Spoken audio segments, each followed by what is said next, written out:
예, 요한복음 6장 말씀.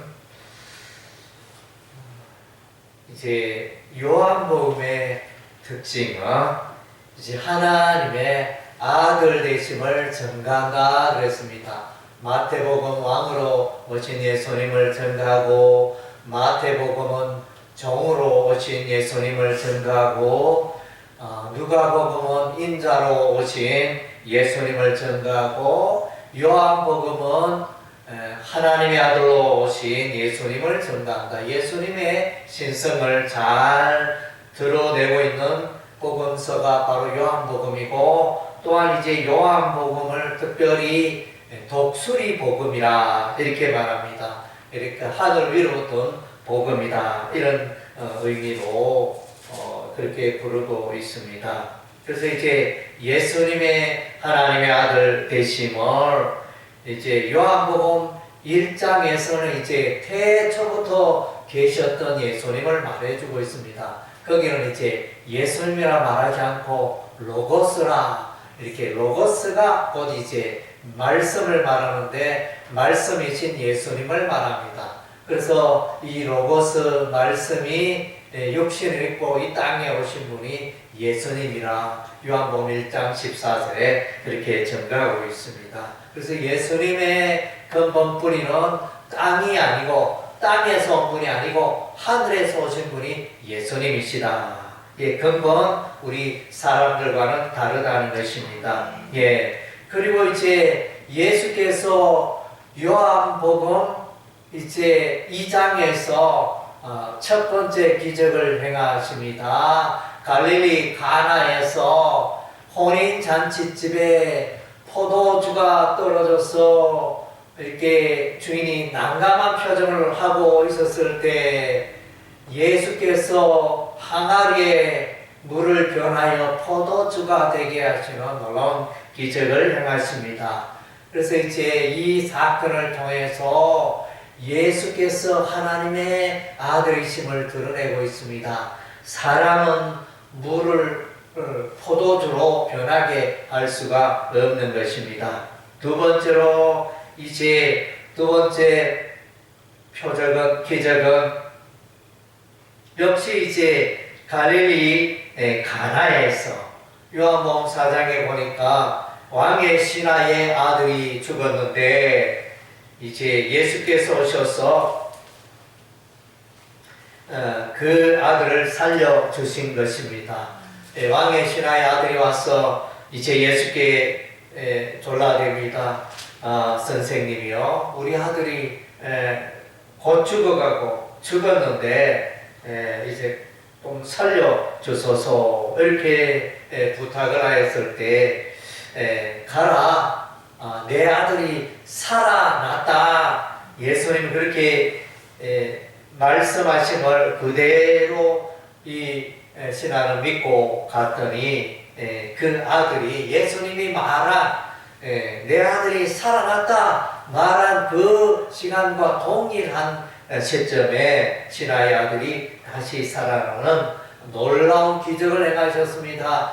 죽은 자를 살리시는 메시아 예수 그리스도의 모습을 보게 되었습니다. 그리고 세 번째 표적은 이제 38년 된 병자, 38년 된 병자가 이제 못에 물이 동할 때, 천사가 내려오는 순간에 못에 물이 동할 때 여기서 먼저 들어가는 자가 낫게 된다는 그런 이제 전설이 있어서, 그래서 이제 늘 이렇게 먼저 가려고, 먼저 물에 뛰어들려고 베데스다 못에 들어가려고 애썼지만 번번이 실패했습니다. 그런데 예수께서 이 38년 된 병자를 향하여 내 자리를 들고 일어나 가라, 내 자리를 들고 일어나 가라. 그래서 예수님 말씀하시니 이 아마 이렇게 잘 움직이지도 못하는 이렇게 이 사람이 회복하여 일어서게 되고 걷게 되고 이런 놀라운 기적이 일어났습니다. 예. 그리고 이제 네 번째 기적은 오늘 이제 우리가 읽은 바 이것이 이제 예수님의 요한복음에서 기록된 네 번째 기적인데 떡 5개와 물고기 2마리로 5천여 명을 먹이고 그 남은 것을 12광주리에 담게 12바구니에 담는 이런 이제 놀라운 기적을 행하셨습니다. 이것이 이제 네 번째 기적이고, 다섯 번째 기적은 오늘 보는 후반부에 예수께서 갈릴리 바다에 이제 물 위로 걸어오십니다. 사람이 행할 수가 없습니다. 그래서 예수께서 제자들이 유령이라 했을 때 내니 두려워 말라 이렇게 말씀하셨습니다. 이와 같이 예수께서는 이제 기적을 나타내 보임으로 하나님의 아들이시고 또 신성이 있음을 드러내고 있는 것입니다. 오늘 이제 6장에 특별히 오병이어의 이 사건을 보면 이제 4절에 보면 마침 유대인의 명절인 유월절이 가까운지라. 유월절 하면 우리가 이제 출애굽할 때 이스라엘 백성들이 출애굽할 때 유월절 어린 양의 피를 문지방 가문의 빵에 바르는 그것을 우리가 보게 되어집니다. 어린 양의 피를 발라 죽음의 재앙이 하나님의 죽음의 심판이 지나가고 생명을 건지게 되어지는 그 사건이 이제 유월절에 이루어집니다. 오늘도 이 보면 유월절 절기가 가까웠다 이렇게 이제 우리가 오병이어의 사건을 어떻게 해석해야 할까 그것에 대한 힌트를 보여줍니다. 그래서 이제 오병이어의 사건은 예수님을 드러내는 사건인 것을 우리가 이제 알 수 있습니다. 유월절하고 오병이어의 사건을 이제 연계시키고 있다는 것입니다. 그리고 이제 요한복음 이 오병이어의 사건을 해석할 때는 중요한 내용이 그 후반부에 요한복음 6장 후반부에 보면 예수께서 자신을 일컬어 나는 생명의 떡이라 영생에 대해서 말하고 생명의 떡이라 요한복음 6장 48절에 내가 곧 생명의 떡이니라 생명의 떡에 대해서 말씀해 주고 있기 때문에 우리가 이제 이 오병이어의 이 사건을 어떻게 해석해야 할지 우리가 실마리를 가지게 되어지는 것입니다. 그래서 이제 참으로 이제 놀라운 일이 일어나게 되었는데 요한복음에는 이제 오병이어를 이 한 아이가 들고 왔다 이랬습니다. 이 한 아이에게 있는 보리떡 5개와 물고기 2마리를 가지고 놀라운 기적을 행하십니다. 5천여 명 먹여 살리고 그 다음 주에 12바구니에 담게 되었지는 이것이 무엇을 의미하는가. 그래서 이제 1차적으로는 이제 예수께서 그렇게 요 오병이어의 분량은 아주 가난한 집안의 아이가 단번에 식사할 수 있는 양, 그러니까 아이가 먹어도 다 먹을 수 있는 그런 분량을 가지고 5,000명을 먹이는 놀라운 일을 행하셨습니다. 그래서 여기 이제 오병, 그러니까 떡이 5개다. 떡이 5개. 그래서 이제 떡은 생명을 의미하고 오는 기적을 의미합니다. 생명의 기적, 오병을 생명의 기적이라 이렇게 해석할 수 있습니다. 그리고 또 이어는 뭐냐? 이어 물고기 2마리 이어는 이제 예수님께서 하나님의 2위가 되심을 말씀하고 있습니다. 제2의 하나님이신 예수님, 그리고 삼위일체 제1위는 성부 하나님, 제2위는 성자 하나님 예수, 제3위는 성령 하나님, 이렇게 되는데, 그래서 물고기가 두 마리라 이 말은 이제 제2위가 대신 아들 예수님을 말하는, 예수님이 이제 생명의 주인이 되신다. 그것을 이제 말씀해 주고 있는 것입니다. 예, 그래서 이제 사람이 배가 고프면 살 수 없잖아요. 예, 그래서 떡이 없으면 사람이 굶어 죽습니다. 예, 육신적으로는 떡이 있어야 살게 되고, 영적으로는 이제 영육간에 또한 이제 우리가 보면 생명이 있어야 살 수가 있는 것입니다. 예, 생명, 이 떡은 생명을 의미하는 것입니다. 그래서 예수님이 생명의 주인이 되신다. 예수께서 많은 사람들에게 생명을 나누어 주실 것이다. 그것을 보여주고 있습니다. 12바구니, 10이라는 숫자는 이제 교회, 이스라엘의 12지파, 신학의 12사도 이런 것을 의미하는데 결국은 교회를 말합니다. 그래서 이제 예수님께서 생명을 주심으로 많은 사람들이 예수를 믿어 교회를 이루게 되었다. 이런 의미로 이제 우리가 해석을 할 수 있는 것입니다. 예. 그래서 우리 떡에 대해서는 우리가 이제 성경에 여러 군데 나와 있습니다. 이스라엘 백성들이 출애굽 그 여정 때, 광야 이동하는 때에 이스라엘 백성들이 먹을 것이 없다고 하나님을 향하여 원망불평하니, 우리 하나님께서 이제 매일 아침에 이슬이 내림과 동시에 하늘에서 꿀이 섞인 과자 떡을 내려줬습니다. 일명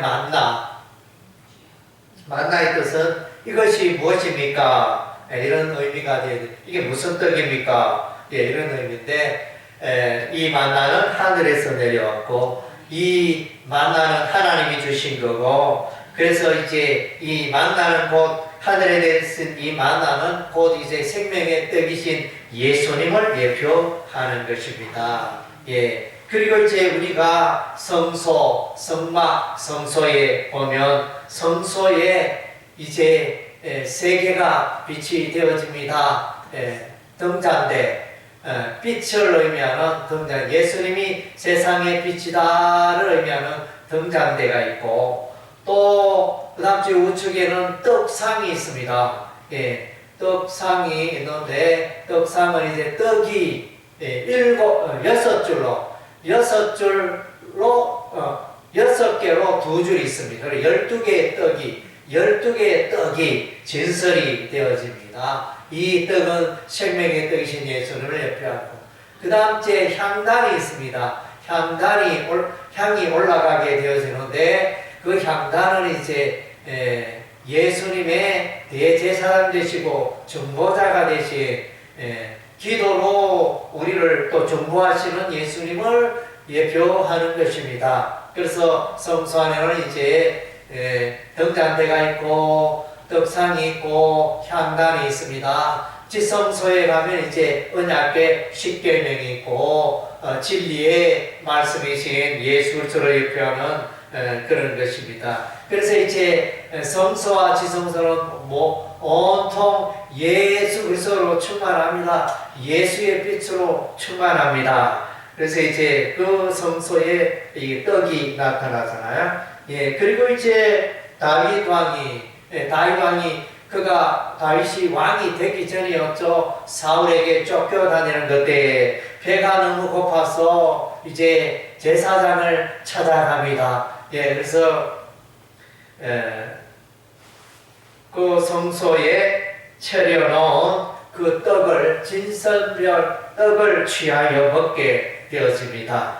이것은 무엇을 말합니까? 이제 이 떡은 예수 그리스도를 또 예표하는 것이라 그랬는데, 다윗이 진설병을 먹었다 이 말은 이제 다윗이 생명의 떡이신 예수님을 이제 예수님과 관계되어지는 그런 것을 구속사적으로 말해주는 것입니다. 다윗이 배가 고파서 물론 떡을 먹었지만은 이 떡은 이제 생명의 떡이신 예수님을 예표하는 것입니다. 다윗의 생애에 그 활동하는 여러 부분을 예수소와 연계하여 우리가 생각을 할 수 있고 묵상을 할 수가 있는 것입니다. 그래서 이제 초대교회 때 사도행전 2장에 보면 사도 베드로가 이제 다윗을 일컬어 다윗은 하나님의 선지자라 이렇게 말하고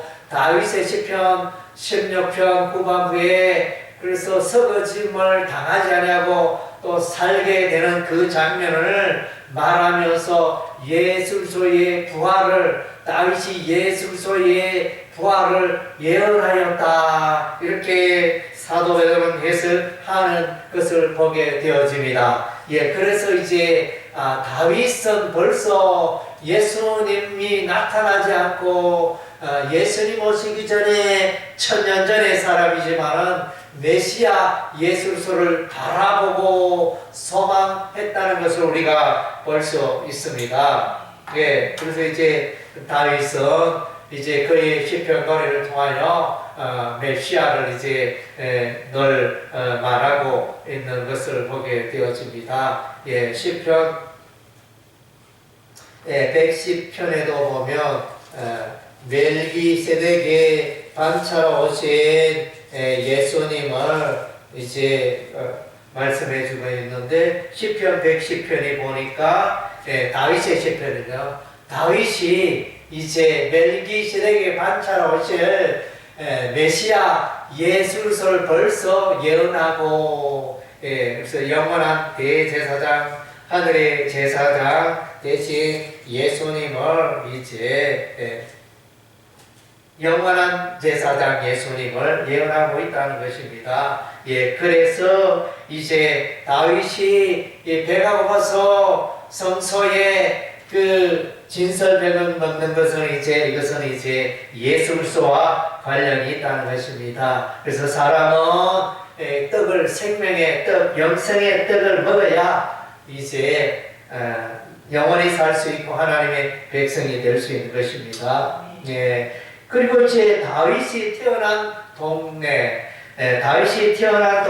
베들레헴이고 다윗의 동네 베들레헴에 예수님이 태어납니다. 베틀레헴은 이제 히브리어 베틀레헴인데 떡집, 빵집, 그래서 떡집, 빵집이 되어지는데 생명의 떡이신 예수님이 태어난 그 마을의 이름이 베들레헴. 역시 이제 생명의 떡이신 예수님과 관련된 지명이라 하겠습니다. 그리고 신약에 와서는 이제 성찬 예식을 행할 때 예수께서 떠나갔을 때 말씀하십니다. 이 떡은 내 몸을 말하고 이 포도주 즙은 나의 피를 의미한다. 내가 다시 올 때까지 예수소의 십자가의 구속을 예표하라.